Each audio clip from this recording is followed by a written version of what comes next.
나는 눈을 떴어요. 옆자리에 누워있는 낯선 남자의 체취와 온기가 느껴지죠. 어젯밤 나는 그와 모든 선을 넘어버렸어요. 온몸의 죄책감과 동시에 오랜만에 느껴보는 해방감이 뒤섞이네요. 나는 그의 어깨를 조심스럽게 밀었어요. 그가 돌아눕자 나는 심장이 멎는 듯 했어요. 형부?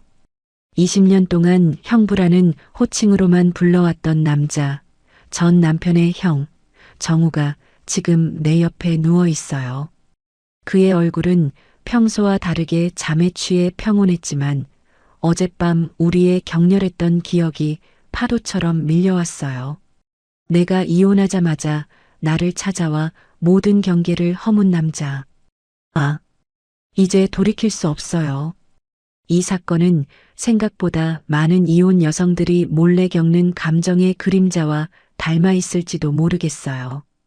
혹시 여러분도 누군가와의 관계선을 어디까지 인정해야 하는지 고민된 적 있으신가요? 이야기 시작하기 전에 구독과 좋아요, 그리고 알림 설정까지 부탁드려요. 여러분의 작은 클릭 하나가 이 채널을 크게 성장시킨답니다. 이혼한 지 딱 한 달이 되었어요. 집안엔 전 남편의 물건 냄새도 그의 지겨운 그림자도 깨끗하게 사라졌어요. 하지만 내 마음은 도무지 치워지지 않아 공허했어요. 이혼이라는 단어가 주는 해방감보다는 20년의 세월이 남긴 텅 빈 공간이 더 크게 느껴졌죠. 그런데 그날 저녁 현관 앞 센서 등이 탁 소리를 내며 켜지더니 누군가의 그림자가 멈춰 섰어요. 평소 전 남편은 비밀번호를 누르고 들어왔으니 누군가 초인종을 누르려 한다는 뜻이겠죠. 나는 문을 열었답니다. 문을 열자 거기 서 있는 사람은 정우였어요.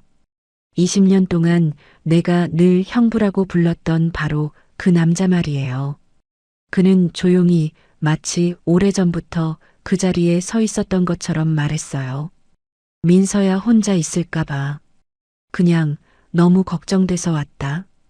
그 한마디에 20년 동안 누구에게도 들은 적 없던 따뜻함이 스며들었어요. 전 남편 준호에게서는 단 한 번도 받아본 적 없던 순수한 위로였죠.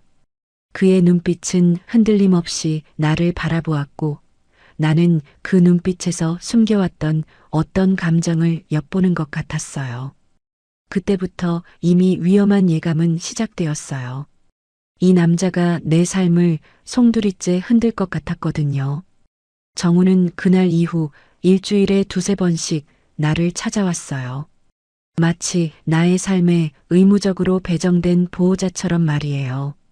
그는 말없이 전등을 갈아주었고 며칠 동안 고치지 못했던 고장난 세탁기를 뚝딱 고쳐주었으며 심지어는 혼자 하려던 겨울 김장까지 도와주었어요. 나는 그의 과도한 친절에 불편함을 느꼈어요.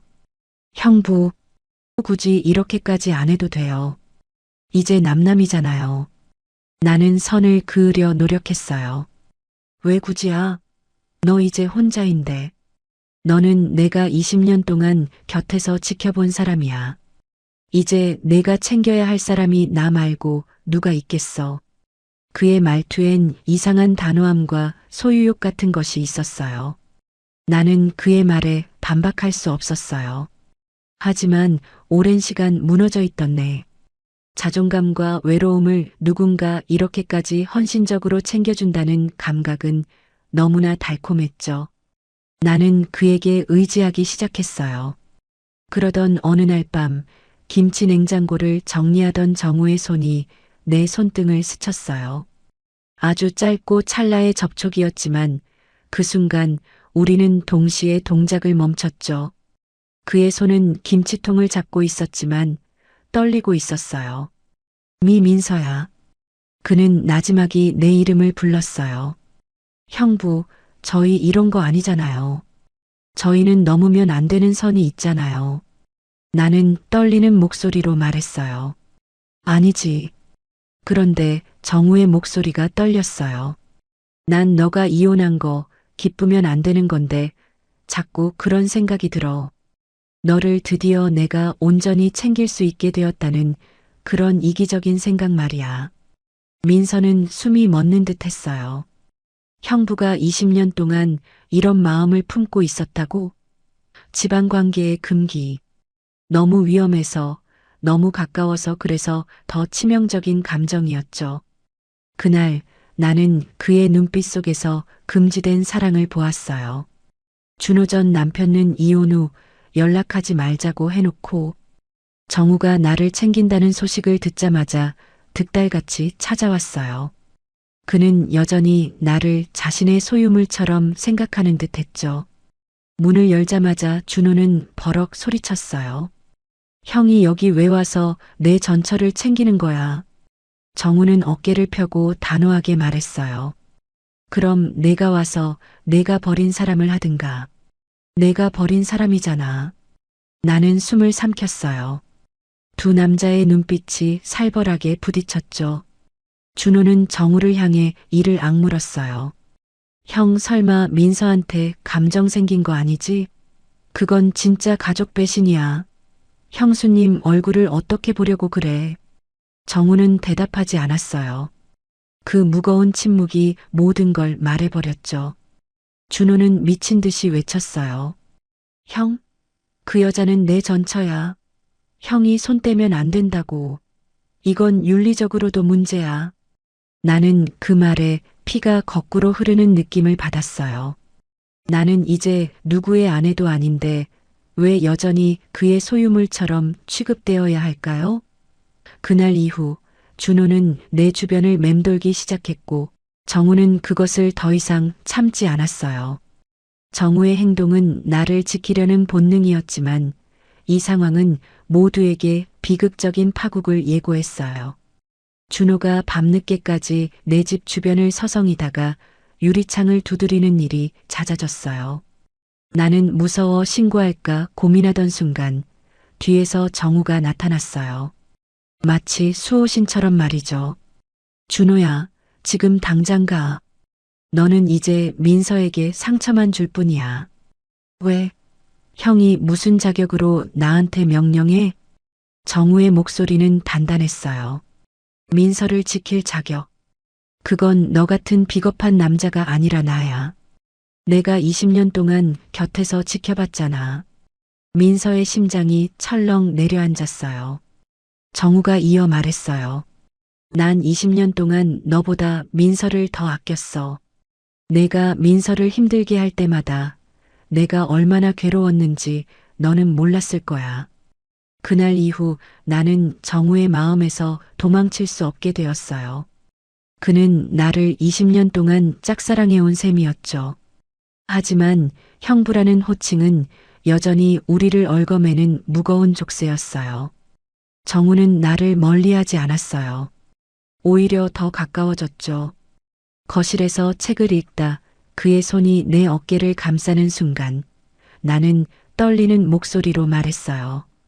형부 이러면 안 돼요. 우리는 가족이었다고요. 정우는 고개를 저었어요.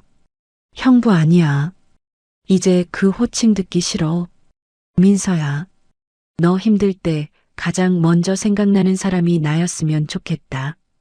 나는 너에게서 가족의 굴레를 벗겨주고 싶어. 그 말은 너무 늦게 찾아온 따뜻함이자 너무 위험한 위로였어요. 나는 결국 눈물을 터뜨렸고 그날 밤 처음으로 정우의 품에서 한없이 울었죠. 하지만 시작은 곧 파국의 전조가 된다는 것을 우리는 어렴풋이 알고 있었어요. 준호가 사태를 양가 어른들에게 알리기 직전 정우는 나를 데리고 강릉 바다로 떠났어요. 우리는 아무도 모르는 곳으로 도피했어요. 해변을 걷다 정우가 깊은 한숨을 쉬며 말했어요. 민서야, 너 때문에 미치겠어. 20년 동안 말 못한 마음이 이제야 터져버렸어. 나는 떨리는 얼굴로 그를 바라봤어요. 정우 씨는 아직 상처에서 완전히 벗어나지 못했어요. 이 관계가 너무 두려워요. 괜찮아. 내가 기다릴게. 내가 내 옆에서 울든 화내든 도망가든 다 받아줄게. 너를 향한 내 사랑은 죄가 아니야. 나는 너를 구원하고 싶어. 정우가 조심스럽게 나의 두 볼을 감싸 올렸어요. 그의 눈빛은 흔들림 없이 나에게만 집중되었죠. 그 순간 나는 알았어요. 이 사랑은 금기가 아니라 구원일지도 모른다는 것을. 묵혀왔던 내 안의 외로움과 상실감이 정우의 따뜻한 손길에 녹아내리는 것 같았어요. 그리고 처음으로 나는 스스로 원해서 정우에게 키스했어요. 그 키스는 세월을 뛰어넘는 우리 관계의 새로운 시작을 알리는 고백이었어요. 바닷가에서 돌아오기 전날 밤 우리는 모든 것을 결정해야 했어요. 우리의 관계가 단순한 일탈인지 아니면 진정한 사랑인지 확인해야만 했죠. 그날 밤 낯선 바닷가 숙소에서 우리는 서로의 모든 것을 드러냈어요. 정우는 더 이상 형부가 아닌 한 명의 남자로서 민서에게 다가왔어요. 그는 조심스럽지만 단호하게 민서의 블라우스를 풀어헤쳤고 민서는 이제 더 이상 도망치지 않고 그의 손길을 받아들였어요. 서로의 오랜 외로움과 갈망이 폭발하는 순간이었죠. 정우는 민서의 몸을 부드러우면서도 단호하게 탐했고 민서는 그의 격정 속에서 이혼 후 느꼈던 모든 상실감을 채워 넣었어요. 그녀의 나약한 신음은 오랜 고통의 해소 같았어요. 우리는 서로의 죄를 공유하며 이 금지된 사랑이 우리에게 얼마나 절실했는지 온몸으로 확인했어요. 그 육체적인 결합은 우리 관계가 단순한 호기심이 아닌 서로의 삶을 구원하는 깊은 사랑임을 역설적으로 증명하는 듯 했어요. 집으로 돌아오자마자 양가 가족은 폭발했어요. 폭언과 비난, 협박이 끊임없이 이어졌죠.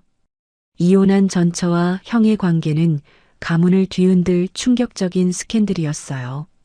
준호는 이 사태를 악의적으로 이용했어요. 법적으로 문제 삼으면 너희 둘 끝이야. 형도 다쳐. 내 인생도 무너지고.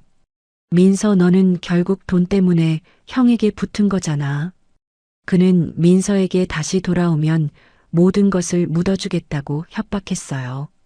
민서와 정우는 엄청난 갈등에 휩싸였어요.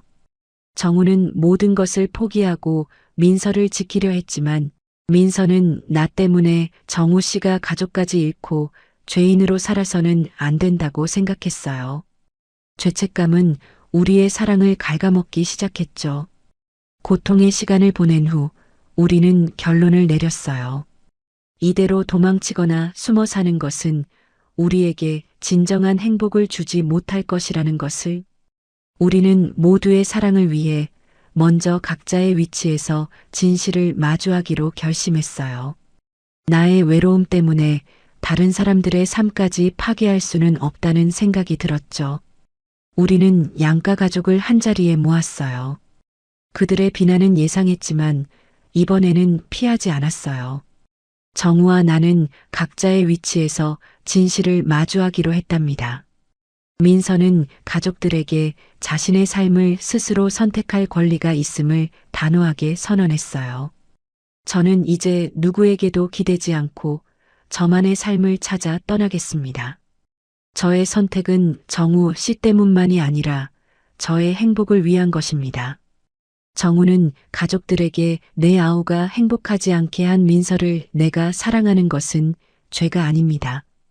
우리의 사랑은 이혼으로 인한 외로움에서 시작되었지만 이제 진정한 구원이 되었습니다. 저는 가족과의 관계를 잠시 단절하고 민서와 함께 제 삶을 개척하겠습니다. 고백했어요. 그는 더 이상 비겁하지 않았어요. 이 모든 고통스러운 대화 끝에 우리는 사랑은 소유가 아니며 각자의 행복을 지지하는 것이라는 교훈을 얻었어요. 이혼한 전처와 형이라는 관계를 끊어내고 우리 모두가 진정한 행복을 찾도록 돕는 것이 진정한 사랑이라고 말이에요.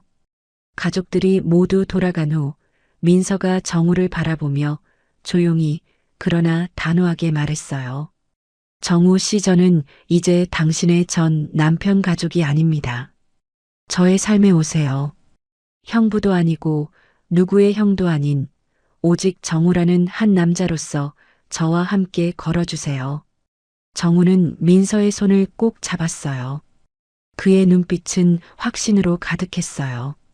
그래.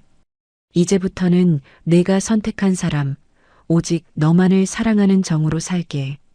우리는 모두의 비난을 이겨내고 새로운 사랑을 시작하는 거예요. 두 사람은 가족이라는 무거운 족쇄를 끊었어요. 그들은 자신들의 선택을 후회하지 않았죠. 비난 속에서도 그들은 서로의 외로움을 구원하고 진정한 행복을 찾아가는 모두의 사랑의 새로운 형태를 완성했어요. 누구의 아내도 아니고 누구의 형도 아니고 그저 민서와 정우라는 두 사람으로 그들은 조용히 그러나 단단하게 사랑을 지켜나갔어요. 우리의 사랑은 죄가 아닌 구원이 된 것이죠. 여러분은 어떻게 들으셨나요? 전 남편의 형과 맺은 금지된 관계가 결국 모두의 사랑이라는 복잡하고 새로운 형태로 완성되었어요. 죄책감으로 시작된 관계가 진실함과 용기를 통해 각자의 삶에 더 큰 사랑과 행복을 가져다 줄 수 있었을까요? 여러분의 생각은 어떤지 댓글로 남겨주세요. 당신의 한 줄이 또 누군가에게 큰 위로가 될지 모른답니다. 오늘 이야기가 마음에 남으셨다면 이 채널의 성장을 위해 구독과 좋아요, 그리고 앞으로의 이야기를 놓치지 않기 위한 알림 설정도 부탁드려요. 다음 이야기에서 다시 찾아뵐게요. 고맙습니다.